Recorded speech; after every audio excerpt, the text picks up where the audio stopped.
আপা খুব সুন্দর বললেন। আমরা আসলে অনুষ্ঠানের একেবারে শেষ পর্যায়ে চলে এসেছি। তার আগে ছোট করে আমাদের দর্শকদের উদ্দেশ্যে যদি আপনি এই খাওয়া-দাওয়ার ব্যাপারটা যদি একটু ছোট করে বলে দিতেন, আচ্ছা। যে আপনার কি পরামর্শ থাকবে? দর্শকদের প্রতি আমার একটাই পরামর্শ, আসলে প্রেগন্যান্সি মানে আমরা মনে করি যে আসলে খুব জটিল একটা সময় আমরা পার করবো। আসলে বিষয়টা কিন্তু ওরকম না।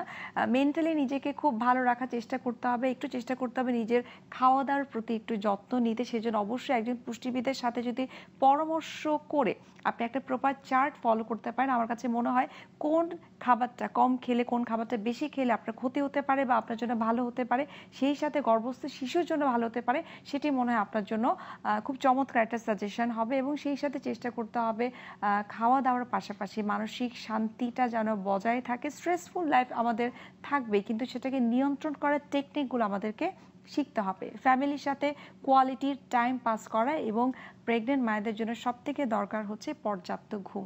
এই কয়েকটা বিষয় যদি আমরা মেনটেন করতে পারি, আমার কাছে মনে হয় প্রেগনেন্সি খুব চমৎকার খুব চমৎকার খুব একটি সুন্দর সময়। একটা সময়। জি।